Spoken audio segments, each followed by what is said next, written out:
नमस्कार, देवभूमि समाचारों में आप सभी का स्वागत है। मैं प्रियंका मलिक हाजिर उत्तराखंड की तमाम छोटी बड़ी खबरों के साथ, लेकिन सबसे पहले नजर इस वक्त की हेडलाइंस पर। पूर्व कानून मंत्री सुब्रमण्यम स्वामी ने की विधानसभा से बर्खास्त कर्मचारियों की बहाली को लेकर पैरवी। सीएम और स्पीकर को लिखा पत्र, मगर अब विपक्ष उठा रहा बहाली पर सवाल। एलटी चयनित अभ्यर्थियों को सीएम धामी देंगे नियुक्ति पत्र। नियुक्ति मिलने के साथ ही उत्तराखंड के स्कूलों को मिलेंगे करीब 1400 शिक्षक।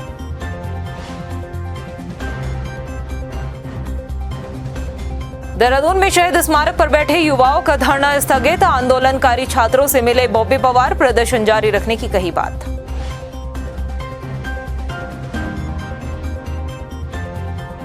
कांग्रेस के राष्ट्रीय प्रवक्ता अभय दुबे ने बीजेपी पर उठाए सवाल। कहा, देश के उद्योगपतियों की है केंद्र सरकार, किसानों की आय को दोगुना करने में नाकाम रही भाजपा। और महाशिवरात्रि पर्व के लिए पुलिस प्रशासन तैयार। शिवालयों के बाहर पुलिस बल तैनाती के निर्देश। लोगों से शांति व्यवस्था बनाए रखने की भी अपील।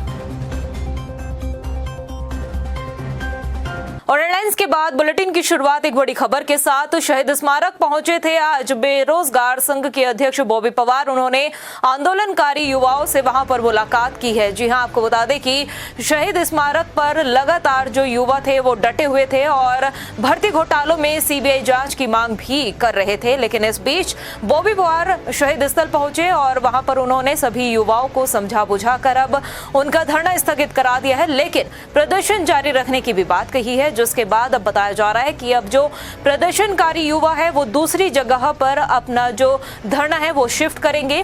इसके साथ ही उन्होंने जिला प्रशासन से भी दूसरी जगह पर धरना शिफ्ट करने में उनका सहयोग करने की अपील की है। और अगर जिला प्रशासन की तरफ से सहयोग नहीं मिलता है तो जो प्रदर्शनकारी युवा है वो कोर्ट की शरण में भी जाएंगे। राज्य निर्माण के दौरान राज्य जो उत्तराखंड आंदोलन में हमारे शहीदों को नमन करते हुए इस शहीद स्थल पर, इस प्रांगण में अपने शहीदों को नमन करते हुए मैं ये कहना चाहता हूँ कि जो हमारी मांगे थी वो जायज़ मांगे थी, प्रदेश हित की मांगे थी, हमारे छात्र हित की मांगे थी, परंतु शासन प्रशासन ने अभी तक उस पर संज्ञान नहीं लिया। और जो हमने एक सत्याग्रह शुरू किया था, उस सत्याग्रह को कुचलने के लिए जो शासन प्रशासन की तरफ से जो कोशिशें की गई थी उसका जो आक्रोश था वो सड़कों पर निकला। और उसके बाद जो घटनाएं घटित हुई, हमें 13 लोगों को जेल यात्रा कराई गई, हमारे कई साथियों पर मुकदमे दर्ज कराए गए। और उसके बाद जो हमारे साथियों ने अपना मनोबल तोड़े बिना बहुत बड़ा जो संघर्ष किया, उन लोगों ने हमारी रिहाई को लेकर और इन सभी तमाम मांगों को लेकर जो संघर्ष किया वो काबिले तारीफ है। भर्ती परीक्षा घोटालों के बीच विधानसभा बैकडोर से हुई नियुक्तियों का मामला शांत पड़ गया था, लेकिन एक बार फिर से बर्खास्त कर्मचारियों का मुद्दा तूल पकड़ता नजर आ रहा है। और उसकी वजह और कोई नहीं बल्कि भाजपा नेता और पूर्व कानून मंत्री सुब्रमण्यम स्वामी है, जिन्होंने बर्खास्त कर्मचारियों की फिर से बहाली की पैरवी की है। मगर इस पूरी कहानी में हैरान कर देने वाली बात जो है वो ये है कि एक तरफ विपक्ष बर्खास्त कर्मचारियों के समर्थन में खड़ी नजर आती है, तो वहीं दूसरी तरफ जब इन कर्मचारियों के हक में कोई बोलता है तो उसका विरोध भी करते हैं। चलिए इस रिपोर्ट में पूरी कहानी समझाते हैं। उत्तराखंड विधानसभा से बर्खास्त कर्मचारियों का धरना पिछले 2 महीने से जारी है।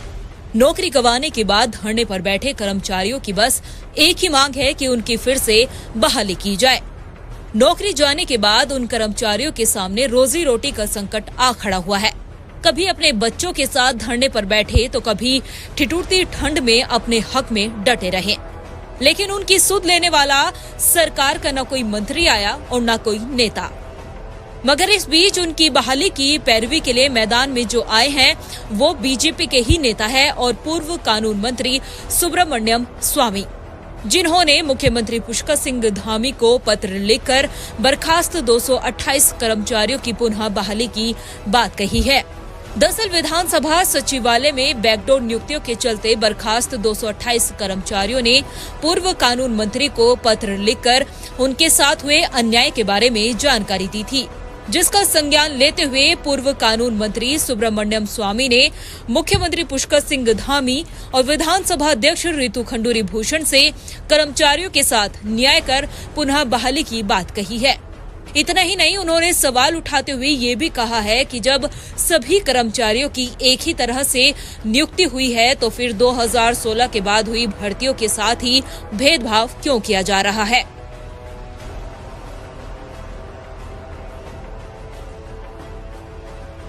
इस पत्र पर और बर्खास्त कर्मचारियों की बहाली को लेकर बीजेपी का क्या कुछ कहना है, आइए आपको सुनाते हैं।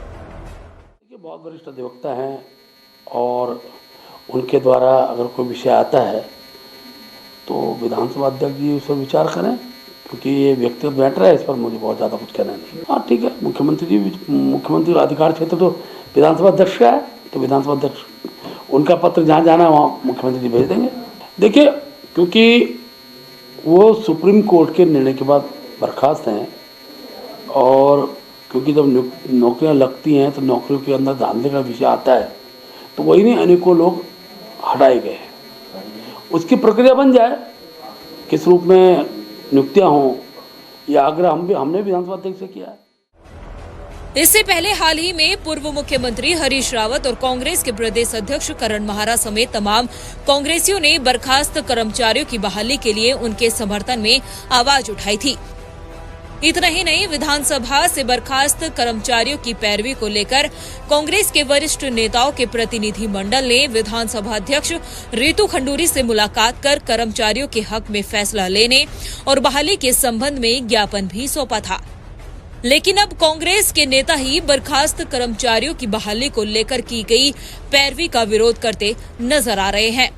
अभिनव थापर, जो एक समाज सेवी भी है, वकील है और कांग्रेस के नेता भी, जो अभी तक हुई सभी भर्तियों को गलत मान रहे हैं और उन्होंने हाईकोर्ट में याचिका भी डाली है जिस पर सुनवाई होनी है। हमने इसमें बड़ा स्पष्ट रूप से 2 बिंदुओं पे आज ये प्रेस वार्ता आप लोगों के साथ करी है। पहला, जो सुब्रमण्यम स्वामी जी ने हस्तक्षेप किया है इस मामले में, उनको मेरे को लगता है आधी अधूरी जानकारी है, शायद वो करते भी नहीं। उनको एक तो अपना पत्र वापस लेना चाहिए, और दूसरा, जब तक ये विधानसभा भर्ती घोटाला जो हमने हाईकोर्ट में ये जनहित याचिका चल रही है, सरकार इससे भाग क्यों रही है? 8 हफ्ते में माननीय हाईकोर्ट ने कहा सरकार को जवाब देना है। आज 12-13 हफ्ते हो गए, 11-12 हफ्ते हो गए, सरकार ने अभी तक जवाब का 1 लाइन का कागज भी नहीं दिया। तो सरकार इससे जो भाग रही है वो गलत कर रही है। ये जो नियुक्तियां हुई हैं इसमें बहुत बड़ा भ्रष्टाचार हुआ है, पिक एंड चूज हुआ है 22 सालों में। इसमें आर्टिकल 14, आर्टिकल 16, आर्टिकल 187 कॉन्स्टिट्यूशन का, रिजर्वेशन का उल्लंघन हुआ है, एजुकेशन क्वालिफिकेशन क्राइटेरिया का उल्लंघन हुआ है और इसमें प्रोसीजरल उल्लंघन हुआ है। कांग्रेस भले ही एकजुटता का दावा करती हो, मगर पार्टी के भीतर का मतभेद और अलग अलग विचारधारा सामने आ ही जाती है। मेरी जानकारी में नहीं है। अगर कुछ लोग विरोध कर रहे हैं, मुझे लगता है कि किसी आम आदमी से भी आप पूछेंगे जिसको बिल्कुल भी पॉलिटिकल समझ नहीं है, उससे भी यदि आप पूछेंगे तो वो भी इस कदम को गलत बताएगा कि 550 कर्मचारी एक ही प्रक्रिया से लगते हैं, आप आधों को छोड़ देते हैं, आधों पर आप गाज गिराते हैं, तो ये मेरी क्या किसी की दृष्टि में भी न्याय संगत नहीं है। तो ऐसे में जो लोग विरोध कर रहे हैं वो मेरे संज्ञान में नहीं है कौन लोग विरोध कर रहे हैं। नेता सुब्रमण्यम स्वामी का जो स्टैंड है लगभग वही स्टैंड कांग्रेस पार्टी का भी है। हमारा कहना ये है कि यदि हाईकोर्ट के द्वारा या जो कोटिया कमेटी गठित की थी सम्मानित स्पीकर महोदय के द्वारा, दोनों ने अगर ये कहा है कि जिस दिन से राज्य गठन हुआ है सभी नियुक्तियां अवैध हैं, यानी कि प्रोसीजर सब में गलत अपनाया गया है और गलत तरीके से लोगों की विधानसभा में भर्ती हुई है, तो गाज केवल 2016 और 2021 वालों पर क्यों गिराई गई? ये तो पहले दिन से कांग्रेस पार्टी कह रही है कि ये अन्याय है। या तो आपको सबके साथ एक जैसा व्यवहार करना चाहिए था, या सबको बहाल करिए या सबको बर्खास्त कीजिए। ये कहीं ना कहीं औचित्यहीन है, ये न्याय संगत नहीं है। यही कांग्रेस पार्टी की भी मांग है। बर्खास्त कर्मचारियों की पैरवी के लिए जो कदम उठाया गया है वो कितना कारगर साबित होगा ये तो वक्त ही बताएगा। मगर जिस तरह से अब बीजेपी के नेता ही कर्मचारियों के हक में बात कर रहे हैं, उससे कहीं न कहीं सरकार के फैसले पर भी सवाल उठता है, क्योंकि नियुक्ति पाने वालों पर तो एक्शन ले लिया गया, मगर नियुक्ति देने वालों पर सरकार कोई एक्शन न ले पाई। शायद यही वजह है कि अब बर्खास्त कर्मचारियों का पलड़ा भारी होता दिखाई दे रहा है। टाइम टीवी के लिए देहरादून से मनीष रंगवाल के साथ ब्यूरो रिपोर्ट। हल्द्वानी पहुंचे मुख्यमंत्री पुष्कर सिंह धामी का भाजपा पदाधिकारी और कार्यकर्ताओं ने स्वागत किया है। इस दौरान सीएम पुष्कर सिंह धामी ने कई मुद्दों पर बयान दिया। गैरसैंण बजट सत्र पर सीएम धामी ने कहा कि बजट सत्र को लेकर तैयारी चल रही है और इस बजट सत्र में औद्योगिक, कृषि, रोजगार, पर्यटन और स्वास्थ्य को महत्व दिया जाएगा। इसके साथ ही सीएम पुष्कर सिंह धामी ने जोशीमठ आपदा पुनर्वास पर कहा कि प्रभावित मकानों के मुआवजे का प्रावधान किया गया है और एनडीएमए की रिपोर्ट का इंतजार किया जा रहा है और रिपोर्ट आने के बाद ही सभी लोगों का पुनर्वास किया जाएगा। नकल विरोधी कानून पर भी सीएम धामी बोले हैं। उन्होंने कहा कि नकल विरोधी कानून से नकल माफिया पर शिकंजा कसा जाएगा और युवाओं को न्याय मिलेगा। ये नकल अध्यादेश जो लेकर हम लोग आए हैं, उसी नकल अध्यादेश के तहत ये परीक्षा आयोजित हुई है। आगे भविष्य में भी सारी परीक्षाएं नकल अध्यादेश से आच्छादित होंगी और ये कड़ा कानून इसलिए हम लाए हैं कि ताकि निकट भविष्य में हमारे छात्र छात्राओं को, भाई बहनों को किसी भी संदेह का सामना न करना पड़े, कहीं पर्चा आउट होने का सामना न करना पड़े, उनकी मेहनत पर कोई पानी फेरने वाला ना आए।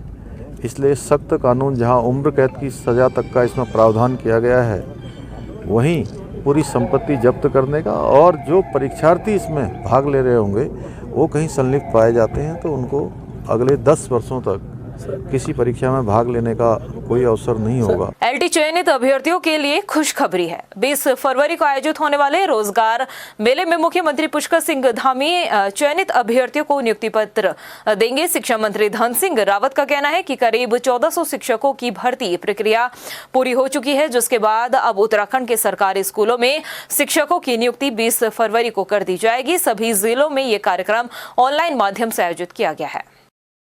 20 तारीख को हम मुख्यमंत्री जी के हाथों से जितने भी हमारे एलटी के टीचरों का सिलेक्शन हुआ है, उनका एक रोज़गार मेला लगा के सभी को नियुक्ति पत्र देने वाले हैं। मुख्यमंत्री जी देहरादून से इसकी लॉन्चिंग करेंगे और सभी जिला मुख्यालयों पर भी नियुक्ति पत्र दिए जाएंगे। और मैं अब कह सकता हूं कि अब एलटी में दूरस्थ क्षेत्रों में अब टीचरों की कहीं कमी नहीं रहने वाली है। इसमें लगभग 1500 से ज़्यादा जो हमारे एलटी के टीचरों का सिलेक्शन हुआ है, उनको चरणबद्ध जो है नियुक्तियाँ दी जाएंगी और आजकल उनकी काउंसलिंग हो रही है। 20 तारीख को मुख्यमंत्री जी के हाथों से जो है उनको नियुक्ति पत्र प्रदान किए जाएंगे। प्रदूषण नियंत्रण बोर्ड ने प्लास्टिक अपशिष्ट प्रबंधन नियम को लेकर 1 दिवसीय कार्यशाला का आयोजन किया। कार्यक्रम में शामिल हुए मुख्यमंत्री पुष्कर सिंह धामी ने बताया कि प्रधानमंत्री नरेंद्र मोदी के मिशन लाइव के आह्वान को अपशिष्ट प्रबंधन नियम पर आयोजित कार्यशाला सफल बनाएगी।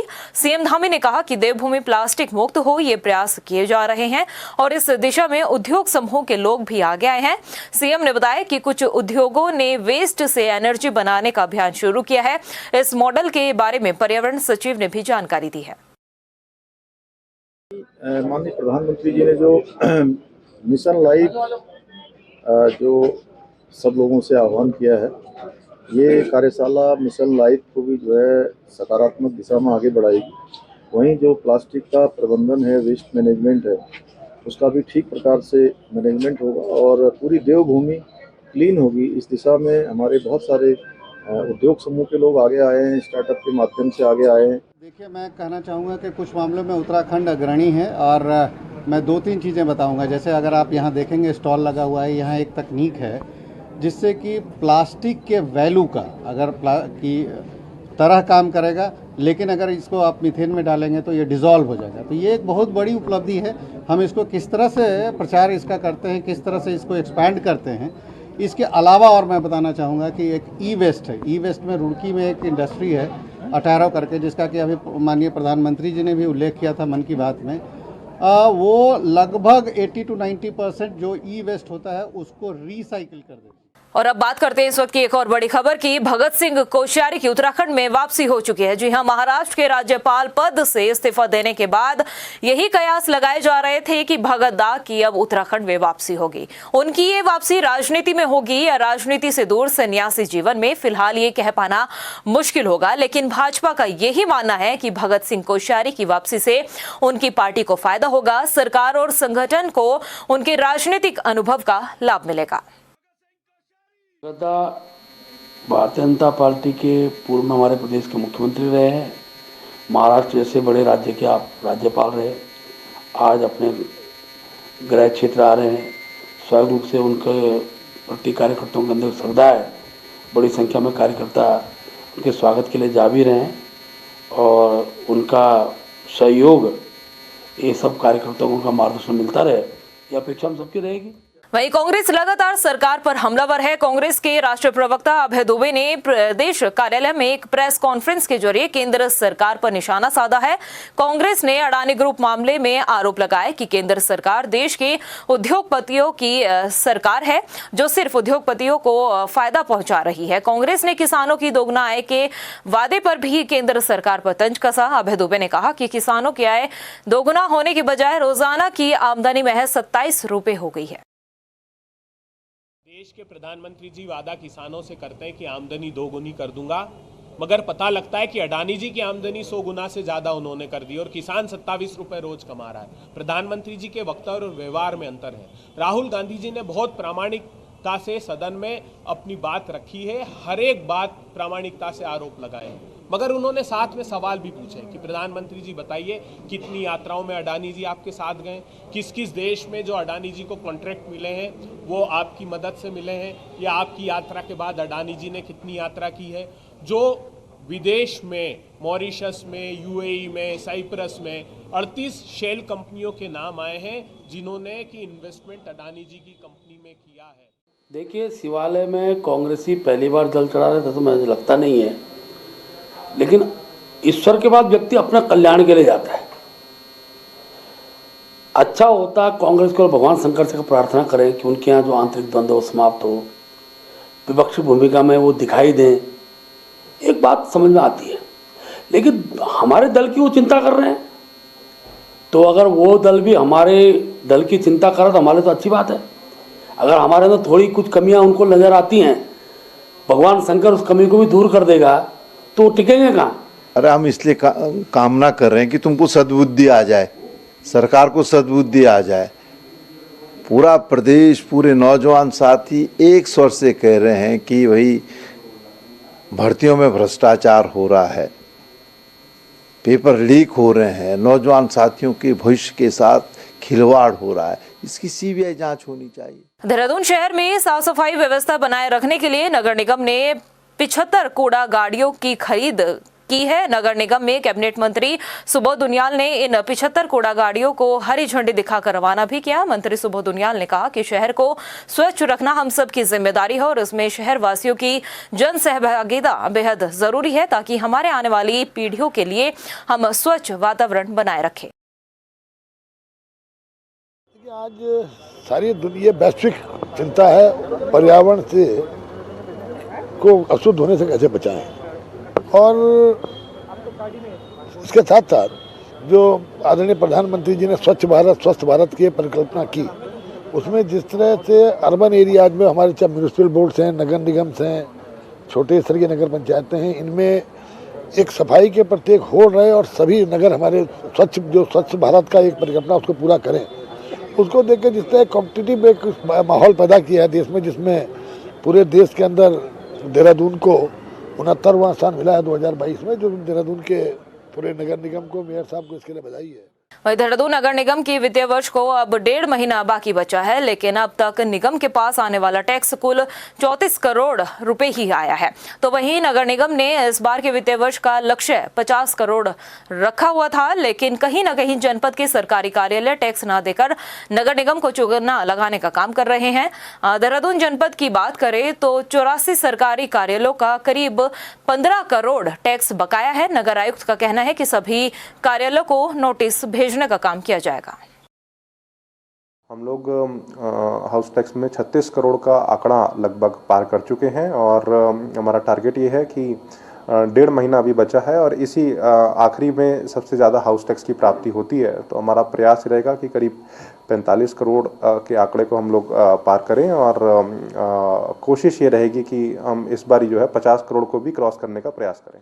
वहीं देहरादून में चल रहे युवाओं के आंदोलन को पुलिस एक साजिश मान रही है। पुलिस के मुताबिक इस आंदोलन का मकसद 12 फरवरी को हुई पटवारी लेखपाल भर्ती परीक्षा को रद्द या स्थगित करना था। इसके पीछे देहरादून की कई कोचिंग सेंटर भी बताए जा रहे हैं। पुलिस का कहना है कि जिस संदिग्ध SBI खाते में इन आंदोलन को चलाने के लिए फंडिंग की गई थी, उस खाते में देहरादून के कई कोचिंग सेंटरों के अकाउंट से पैसे ट्रांसफर हुए। उन सभी अकाउंट की जाँच चल रही है। वो पहली बात तो मैं डिटेल नहीं बताऊंगा, लेकिन ये है कि पत्थरबाजों का भी हम चिन्हीकरण कर रहे हैं। अब चूँकि मामला ज़रा स्लाइटली ज़रा रिलैक्स पोजीशन में, तो अब हम इसको बिल्कुल एक पूरी फोकस्ड होकर विवेचना करेंगे।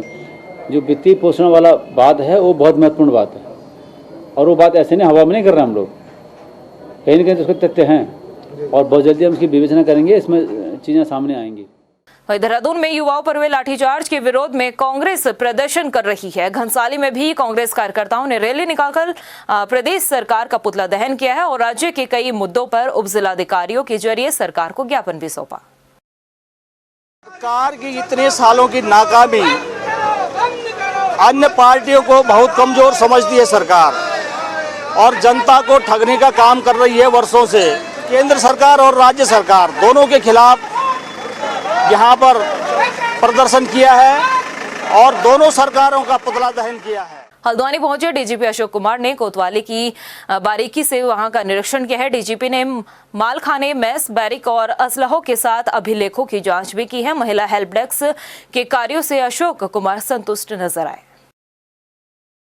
आज मैंने जो हल्द्वानी थाने का वार्षिक निरीक्षण किया, हमारे साथ आईजी साहब और एसएसपी साहब भी थे।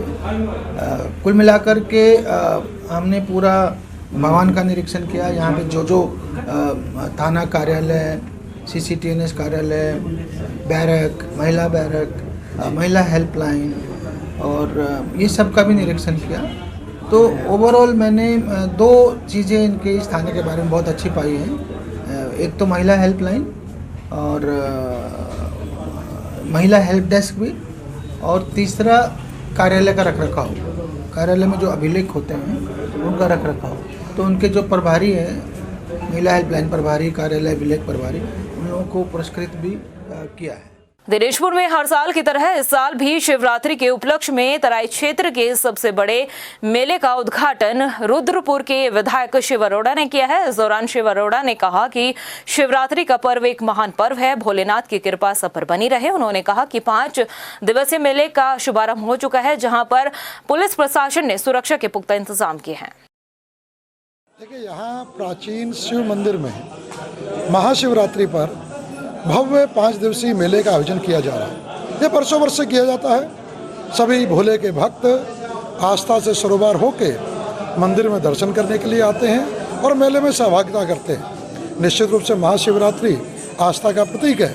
आज बहुत सारे भोले हमारे कांवड़ यात्रा को पूर्ण करते हुए क्षेत्र में आए हैं। पुलिस लाइन से हमें फोर्स उपलब्ध हो चुका है। जितना जो फोर्स हमें उपलब्ध हुआ है उस फोर्स को हमने यहाँ ड्यूटी पॉइंट पे लगा दिया गया है और पार्किंग की व्यवस्था मंदिर प्रशासन द्वारा बनाई गई है और जो भी व्यवस्थाएं हमारी तरफ से हैं वो पूर्ण कर ली गई हैं और इसको चारों तरफ से हमने सीसी कैमरे से भी कवर करा हुआ है। महाशिवरात्रि के पर्व के मद्देनजर पुलिस प्रशासन अलर्ट मोड पर है। पौड़ी में एसएसपी श्वेता चौबे ने सभी थाना प्रभारियों को शिवालयों में पर्याप्त पुलिस बल की तैनाती के निर्देश दिए हैं। लोगों से शांति व्यवस्था बनाने की भी अपील की गई है। आगामी शिवरात्रि के पर्व को दृष्टिगत रखते हुए सभी थाना प्रभारियों को निर्देशित किया गया है कि जो उनके यहाँ शिवालय हैं उनमें पर्याप्त संख्या में फोर्स जो है उसकी तैनाती की जाए। इसके अतिरिक्त हमारे नीलकंठ महादेव मंदिर में काफ़ी संख्या में श्रद्धालुओं का आवागमन रहता है। इसको दृष्टिगत रखते हुए एक proper security plan, traffic plan जो है वो बनाया गया है। जो हमारी वहाँ पार्किंग स्पेसेस हैं उनको भी अभी डेवलप करके ताकि एक पर्याप्त संख्या में गाड़ियों की वहाँ पार्किंग हो जाए। इसके अलावा हमारी पीएसी की भी तैनाती रहेगी वहाँ। प्रदेश की खबरों में इतना ही, फिर हाजिर होंगे कुछ खास खबरों के साथ। तब तक के लिए मुझे दे इजाजत। नमस्कार। पूर्व कानून मंत्री सुब्रमण्यम स्वामी ने की विधानसभा से बर्खास्त कर्मचारियों की बहाली को लेकर पैरवी। सीएम और स्पीकर को लिखा पत्र, मगर अब विपक्ष उठा रहा बहाली पर सवाल।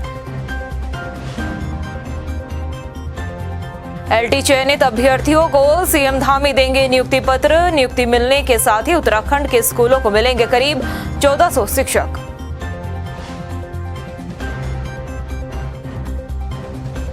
देहरादून में शहीद स्मारक पर बैठे युवाओं का धरना स्थगित। आंदोलनकारी छात्रों से मिले बॉबी पवार, प्रदर्शन जारी रखने की कही बात।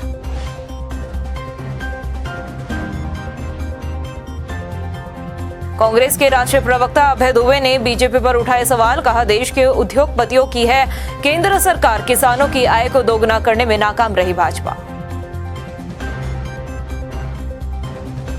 और महाशिवरात्रि पर्व के लिए पुलिस प्रशासन तैयार, शिवालयों के बाहर पुलिस बल तैनाती के निर्देश, लोगों से शांति व्यवस्था बनाए रखने की भी अपील।